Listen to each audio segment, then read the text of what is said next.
Assalamualaikum warahmatullahi wabarakatuh.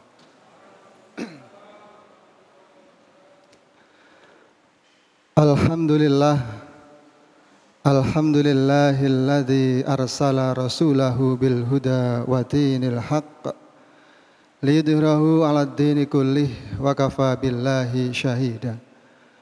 Asyhadu an la ilaha illallah wahdahu la syarikalah wa asyhadu anna Muhammadan abduhu wa rasuluhu la nabiyya ba'dah. Allahumma salli ala Muhammad wa ala alihi wa ashabihi ajma'in.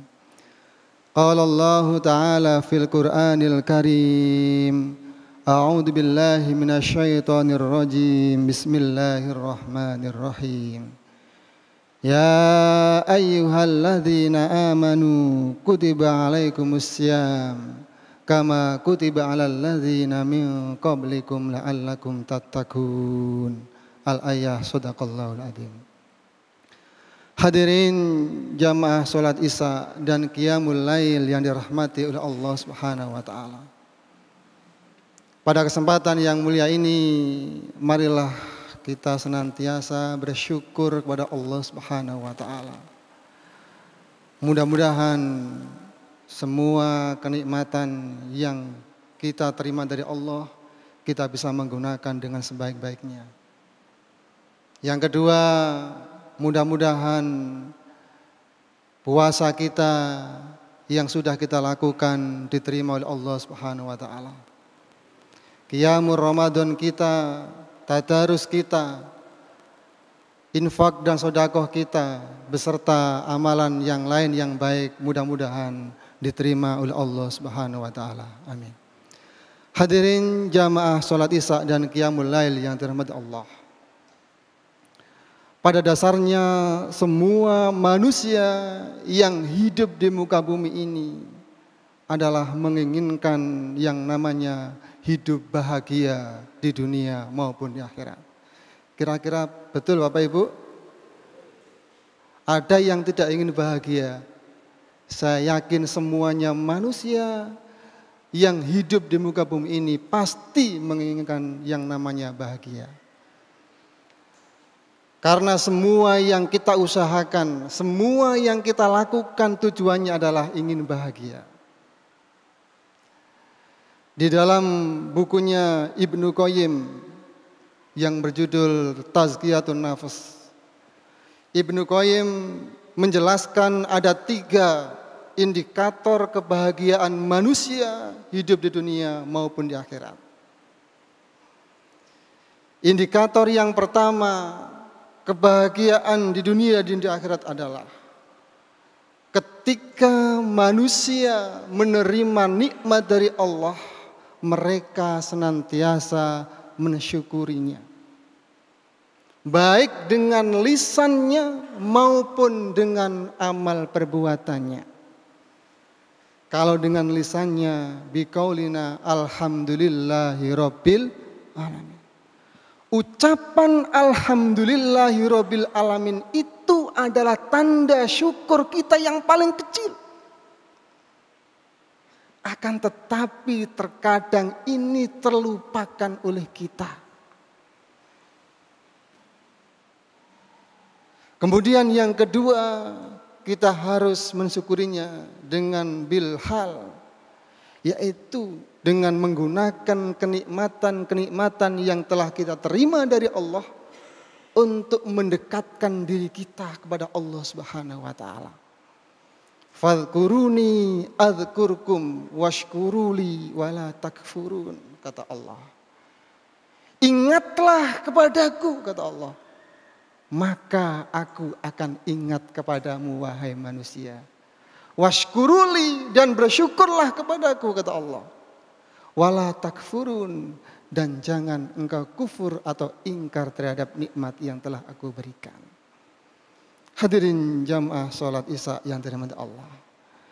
Kemudian indikator yang kedua, kata Ibnu Qayyim, adalah orang yang apabila menerima musibah dari Allah, mereka senantiasa menghadapinya dengan sabar. Karena musibah itu kalau tidak ujian, ya peringatan. Peringatan bagi orang-orang yang telah lalai atau keluar dari aturan-aturan ajaran agama Islam.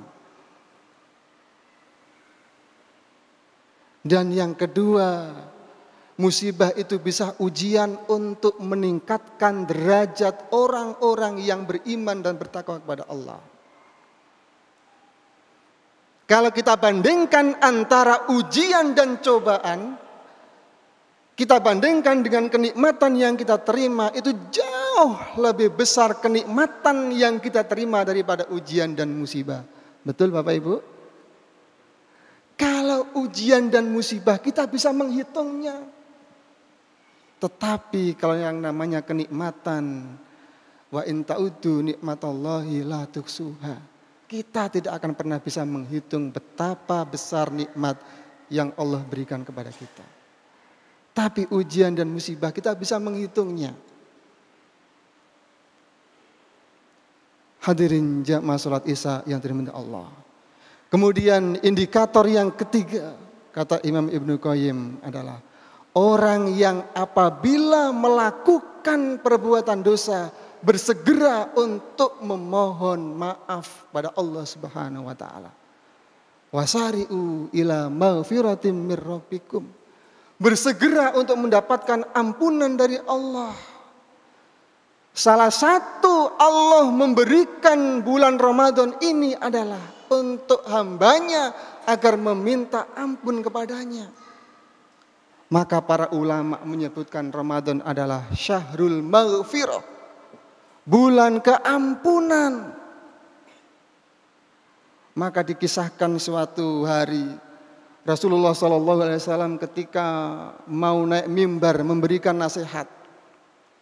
Mimbarnya Rasulullah waktu itu ada 3 anak tangga. Ada 3 tangga. Ketika Rasulullah naik tangga yang pertama, Rasulullah bilang amin.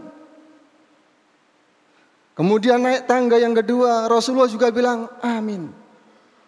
Naik tangga yang ketiga, Rasulullah bilang sama, amin. Ketika Rasulullah melakukan itu, semua sahabatnya dan jamaahnya itu menahan rasa ingin tahu dan penasarannya.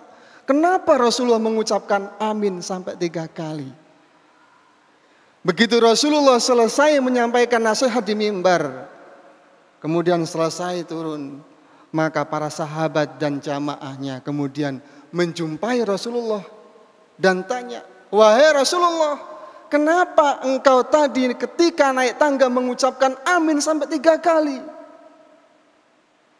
Oh, tadi ketika saya naik tangga yang pertama itu, malaikat itu mengucapkan, syakia abdun, celakalah hambaku. Kemudian saya mengucapkan amin. Kenapa? Yaitu ketika hambamu, ketika umatmu menjumpai Ramadan, kemudian ditinggal Ramadan dan tidak mendapatkan ampunan dari Allah, maka celakalah seorang hamba yang seperti itu. Maka saya bilang amin, kata Rasulullah. Maka semua ibadah di bulan Ramadan ini didesain oleh Allah agar mendapatkan ampunan. Mulai dari yang wajib, man shoma ramadanan imanan wahtisaban ghufira lahu ma taqaddama min dzanbi. Puasa itu adalah agar kita diampuni. Tidak sebatas kewajiban, yang sunnah juga. Man qoma ramadanan, redaksi hadisnya sama. Tapi ini sunnah. Man qoma, barang siapa yang menghidupkan malam Ramadan dengan mengerjakan sholat tarawih, maka dosanya diampuni oleh Allah. Jadi ibadah yang ada dalam Ramadan ini adalah didesain oleh Allah agar manusia, semua persoalan manusia dengan Allah itu selesai. Ada malam Lailatul Qadar ketika suatu saat Ibunda Aisyah radhiyallahu anha tanya kepada baginda Rasulullah, "Ya baginda Rasulullah, seandainya saya berjumpa dengan malam Lailatul Qadar, apa yang saya ucapkan?" Kata Aisyah tanya kepada Rasulullah. Kita tahu Aisyah ini tidak punya keturunan. Seorang ibu ketika menikah yang paling diharapkan adalah punya seorang keturunan. Seharusnya Rasulullah ini bilang ke Aisyah, ya berdoa saja agar diberi keturunan oleh Allah. Tapi tidak. Apa yang diajarkan Rasulullah kepada Aisyah? Ya Aisyah, Allahumma innaka afuwun karimun tuhibbul afwa fa'fu anni. Aisyah disuruh berdoa itu tidak disuruh untuk meminta keturunan. Akan tetapi disuruh oleh baginda Rasulullah jauh lebih mulia daripada punya keturunan. Wong kadang-kadang kita punya keturunan itu juga nyesel. Betul Bapak Ibu? Ngerti yo nek nakal ngene mbiyen kata lahirno. Tapi ini Rasulullah mengajarkan dan memberi kepada Aisyah jauh lebih mulia daripada keturunan. Hadirin jamaah salat Isya yang dirahmati Allah Subhanahu wa taala. Mudah-mudahan dengan sisa Ramadan ini kita bisa mendapatkan keampunan dari Allah Subhanahu wa taala. Amin Allahumma amin. Demikian yang bisa kami sampaikan, kurang lebihnya mohon maaf. Ihdinas shiratal mustaqim. Assalamualaikum warahmatullahi wabarakatuh.